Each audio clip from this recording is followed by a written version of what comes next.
think we started the coverage right here. An earthquake there, 7.2, 7.5, more than 30 aftershocks, uh, close to or around 200 people killed so far, more than 1,000 injured.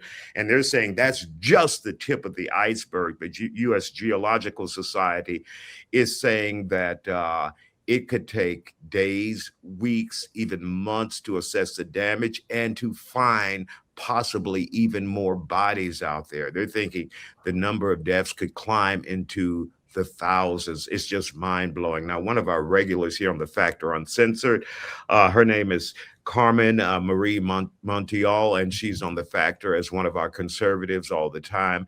She had a chance to speak with our anchor, Caroline Collins, and she is from Venezuela, and she's made that clear on the Factor. She's talking about what's happening there in the country. Once again, her name is Carmen Maria Montiel. Let's take a look.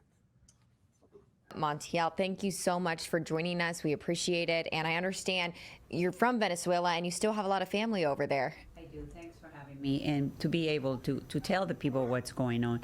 I still have family and friends. They're okay. Thanks God. That was the nerve-wracking yesterday, just checking on them, making sure they were okay. They have material damage, but that's the least of the problem at this point. The Caracas, La Guaira, Maracay, they're in complete destruction. The most important thing is the rescue effort, which is being terrible by the regime. You know, Venezuela is a failed state under the communist regime. The reason why the fire department is not out helping the people is they don't even have tires to go out. You wonder why the army is not boots on the ground helping the people, helping in the rescue mission. Must be the same thing. They don't have tools, they don't have tires, they don't have anything. So this is neighbor to neighbor helping each other is really what's happening. That's so scary. And we've covered the state of Venezuela and just kind of what turmoil they're in. Can you walk us through that a little bit? Why conditions there got to the point that they're at? Well, communism, there you have it. 27 years of communism when they stole all the money, invest nothing in the country. Venezuela is in a fracture. Caracas is in a fracture. Every 50 or 60 years, there is an earthquake in Venezuela. They should have been prepared for this. Years ago, they were informed that they needed to prepare the infrastructure because another major one was coming, but they stole the money. They have not invested into the money. Like I told you, it's not only the fire department. Now the people need to go to the hospital. Hospitals have nothing. They don't have any inputs. They have no way to help the people. The hospitals are also destroyed. So this is a complete mess. A regime that got Venezuela into this situation, and now they don't have the means to help the people. And what they did last night, instead of saying we're going to display the army out, we're going to display the fire department, they created another entity, another bureaucratic entity to manage the situation. It's a crisis. It really is a crisis. And I know that the United States is trying to step in and send aid. What do we need to see from people here, you know, whether it be in Houston or just across the United States? How can people help? Because there's ways that you can help. We have a big Venezuelan population here. So what do you need most? We in inputs, you know, for the hospital, you know, foods, baby foods. You know, they're already established GoFundMe. But my iron word is, well, who's going to manage that? Mm-hmm. Who's going to handle this? How do we make sure that it reach the people that needs it? Because we already went through this in 1999, 2000 with a landslide. We raised money, we got a lot of inputs, and it was all wasted and stolen. So we need to have the United States managing this. Like I said, you know, take over the country. Venezuela is a failed state. Please do us that favor and just take over and manage this, because at this point, nobody in Venezuela trusts anybody from Venezuela trusts anybody to handle this, but the United States, the way that. And of course, we're hearing that the United States will send relief over there. It's kind of our responsibility since I don't know if you can say that, since we arrested former President Nicolas Maduro, you know, and many people would say destabilize the government, but some would say it was already destabilized. I think the new acting president is Delcy Rodriguez, and she's working with the United States. Hopefully, they'll be able to get the resources over there that they need. I think President Trump at one point said, we're going to try and get some of that oil and refine it and put it out on the market.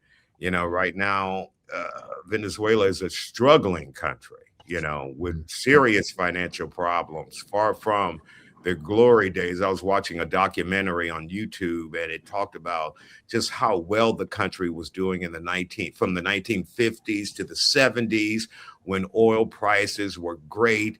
They were able to get $10 billion overnight, and it just grew and grew. And then, of course, corruption came in and just took over. But there's a lot of work to do. The research, recovery efforts are underway by first responders. And of course, Carmen definitely has her position about her homeland, Venezuela. So what do you guys think about it? I think it's just unfortunate. I was reading earlier today that 164 people are dead. Close to 1,000 people are injured. It's just unfortunate. And I don't know how long. It probably would be years until Venezuela gets back. I don't even want to say on their feet, because they really weren't on their feet, but on back to normal. Buildings. I was looking at videos earlier. Buildings collapsing. It's just so it's sad. It's really sad. I was thinking too, like, no matter how you feel about Venezuela's political situation, it just sounds like an earthquake was the last thing that the area needed. And like as we've been saying, this is going to be a long recovery process, and just thoughts and prayers for everybody affected. Yeah, I mean, it's crazy to see it, and kind of to your point, Sonora, like, I mean, the country's already dealing with enough as it is right now, between everything with their political climate down in Venezuela, and then this is just, I mean, it's the last thing that they needed right now, especially with everything that's been going on for years in the country down there. Mm-hmm. And Magnolia Bell says, I don't think the United States should take over Venezuela, not under this administration. And prayers go out to Venezuela from Magnolia Bell. So, I mean, we have to do something, This was part of the reason for U.S. aid that was shut down, I think, under the tenure of Elon Musk and Doge. What did they call that? Yeah, Doge. Doge. Yeah. They shut it down, and Secretary of State Marco Rubio. So he's been in constant contact with the acting president Rodriguez, and obviously we will have to send a lot of aid out there. And I'm sure those who are part of the Trump administration may feel like they have to do something, after indicting and arresting Nicolas Maduro, the former president there, who remains locked up here in the United States awaiting trial for his alleged crime of, I think they call it narco-terrorism. Yeah. So we will see. It's just a tough situation. People will suffer. It was already tough there. Imagine, with much of your infrastructure now gone. Where do you go to get food? There's no Red Cross there, like we know.